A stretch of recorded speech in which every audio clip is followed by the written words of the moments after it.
This is Frontline on Air. Major stories on the go. Maratha quota agitation. A cat among the pigeons. Maratha's agitation for reservation has placed the Shinde government in a bind, while many believe it's a ploy to divide the community ahead of election. Anush Malikar. In colonial India, people would place a cat inside a cage with pigeons and make bets on the number of birds it would bring down with one swipe of its paw. The game is said to have given birth to the phrase, quote, to set the cat among the pigeons, unquote. Something of the sort happened in Maharashtra on September 1st when the police in Jalna district lathi-charged supporters of a 40-year-old farmer who was on a hunger strike demanding reservation for Marathas. Videos of the police action went viral on social media and the fasting farmer started pulling in huge crowds, making him, almost overnight, a force to reckon with. Manoj Jarange Patil's arrival comes at a crucial juncture in the ongoing game of dice being played out in Maharashtra's seemingly unending power struggles. The proverbial sword of Damocles hangs over Chief Minister Eknath Shinde's head after the Supreme Court rebuked State Assembly Speaker Rahul Narvekar for delaying a decision on the cross petitions filed by rival factions of the Shiv Sena seeking disqualification of each other's legislators following a split in the party last year.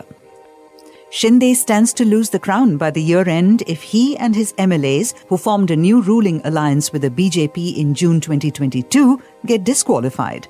After Shinde, who? This question is on everyone's mind. Will it be Deputy Chief Ministers Devendra Fadnavis or Ajit Pawar, who have both been eyeing the post for a while now? The upsurge of the Maratha quota issue has queered the pitch more for the Troika than for anybody else. The opposition, with Sharad Pawar and Uddhav Thackeray at the forefront, seized the opportunity and the blame fell on Fadnavis, who holds the Home Affairs portfolio. The lathi charge could not have happened without his knowledge, they contended. Fadnavis apologized and Shinde personally called on Jarange Patil, seeking 40 days to fulfill his demands, including the most important one, issuing Kunbi caste certificates to all Marathas so that they could partake in the quota meant for the other backward classes or OBCs. However, when Shinde failed to deliver on his promise, Jarange Patil again went on a fast on October 25th, turning the screws tighter a week later with the announcement that he would stop drinking water until the demand was met. It was as if all hell broke loose. Over a dozen Marathas ended their lives while angry mobs attacked the houses, offices and vehicles of elected representatives. Who is Manoj Jarange Patil? Looking lean and haggard after his repeated fasts, Jarange Patil appealed to his supporters to remain calm while he met with a government delegation.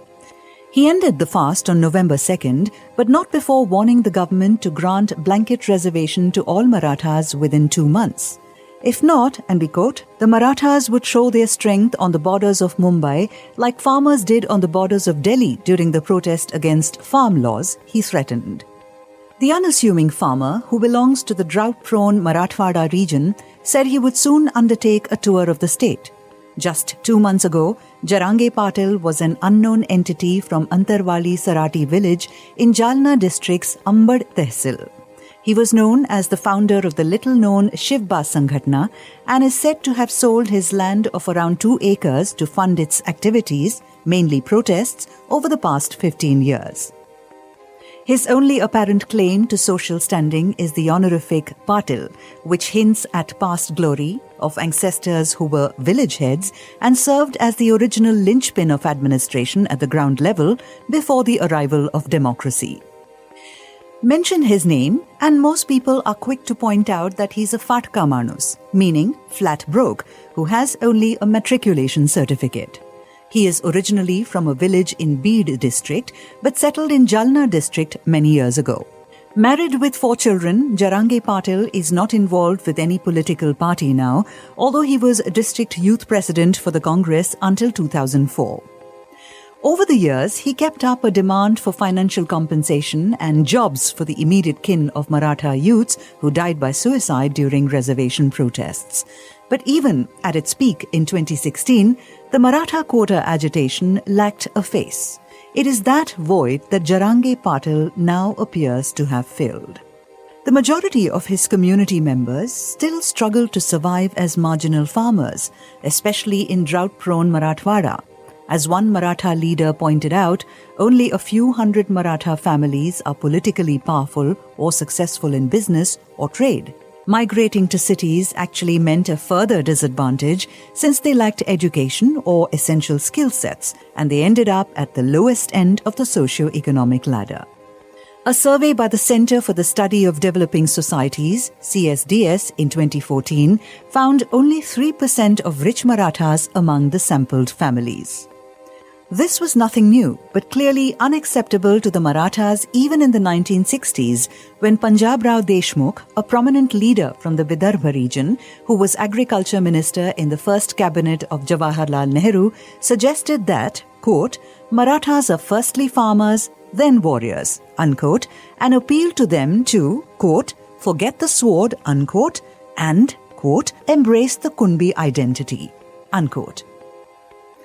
His proposal had few takers beyond Vidarbha, where the community accepted its primarily agrarian background.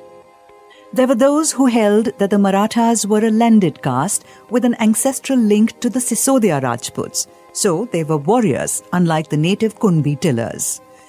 This hypothesis received widespread acceptance, particularly in western Maharashtra and Marathwada. Cut to the 21st century. While many farmers in Vidarbha, Konkan and North Maharashtra get the benefits of OBC reservation, their counterparts in West Maharashtra and Marathwada are in the lurch and struggling to prove their, quote, backwardness, unquote. The situation is particularly grim in Marathwada, which is often in the news for all the wrong reasons. Frequent droughts, crop failures, and unrelieved poverty forcing people to migrate.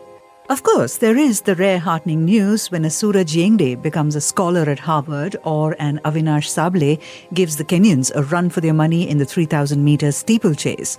But we are talking here of the ordinary Marathas who continue to live off the land.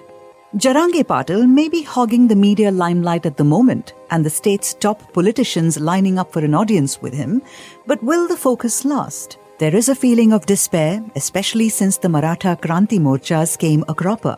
The Supreme Court struck down the law providing reservation for Marathas as it exceeded the 50% cap prescribed in the 1992 Indra Sani judgment. Quote, there is no case of extraordinary situation for exceeding the ceiling limit, unquote, the court emphasized. Game of brinkmanship. In all likelihood, this episode too might turn into a game of brinkmanship unless Fadnavis convinces his party's leadership to bring in a constitutional amendment that allows the 50% cap to be bypassed. The other option might be for the Shinde government to file a review petition in the case. That seems unlikely at the moment, with the government's future hanging by a thread.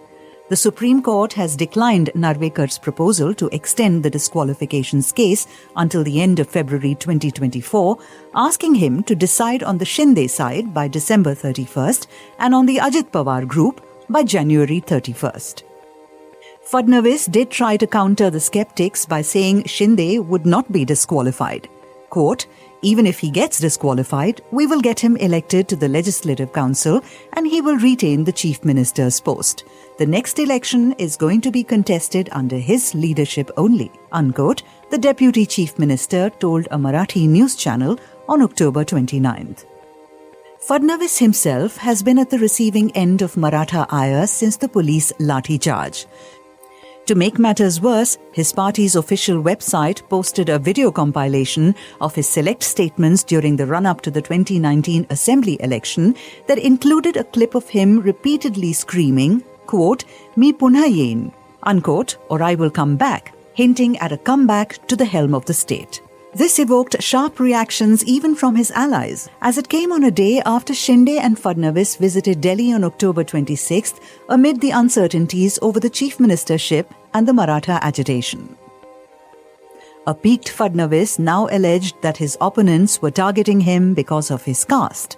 Quote, "Entire Maharashtra knows I'm a Brahmin and I cannot change my caste," unquote, he said.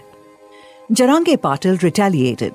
Quote, "If he cannot change his caste, we Marathas cannot change ours either. Fadnavis is committing mistakes and that is why he is being targeted. Fadnavis should refrain from discussing caste issues," unquote. However, Jarange Patil also said the community had forgiven Fadnavis after his apology for the police action, but he must now give quotas for Marathas. The sharp exchange perhaps hints at Maharashtra's politics touching a low point. A Marathi journalist said, quote, "Even when Sharad Pawar came to meet Jarange Patil, a mob raised provocative, insulting slogans, but he ignored them," unquote. Curiously, but not surprisingly, the senior Pawar was among the first to rush to confabulate with the fasting farmer in the backyard of a former confidante, the late Ankush Rao Tope. His son, Rajesh Tope, the MLA from Ghansavangi and a former Maharashtra health minister, continues to be a key Pawar aide. Missing in action.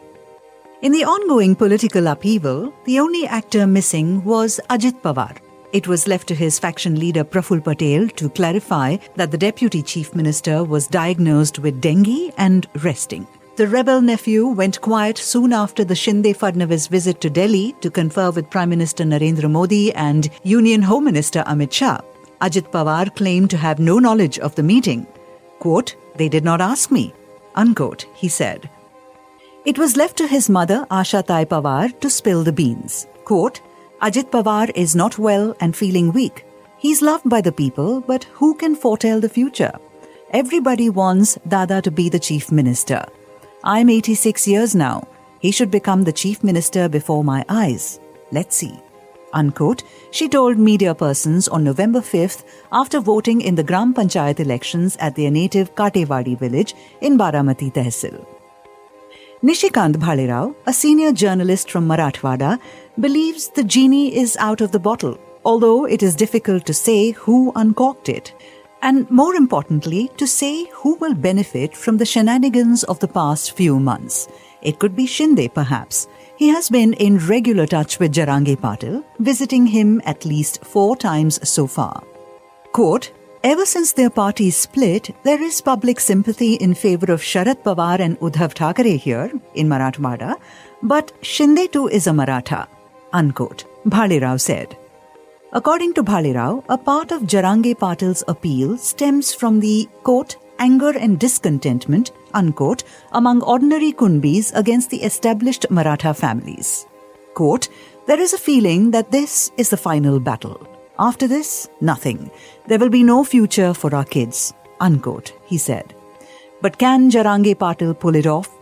Quote, "He has an organization, but it has neither a cadre nor a think tank. At the moment, everybody is rushing to be on his side, but who knows what happens tomorrow," unquote. The game of dice is likely to go on until the parliamentary election next year. Maybe it is a game to fragment the formidable Marathas who make up over 30% of the state's population. A split between Marathas and Kunbis could tilt the balance. Quote, "The 2024 Lok Sabha election will be the real test," unquote, Bhalerao said. Quote, "Meanwhile, Marathwada will be the testing ground. A colony since the days of the Nizam, it has witnessed pitched caste battles in the past over renaming Marathwada University after Baba Saheb Ambedkar, appointment of the first Dalit Vice-Chancellor, and so on," unquote. For Maharashtra's largest but least developed region, there seems no break from bleak political struggles. In fact, they only seem to intensify with time. Anush Malekar is an independent journalist based in Pune. This is Frontline on Air. Major stories on the go.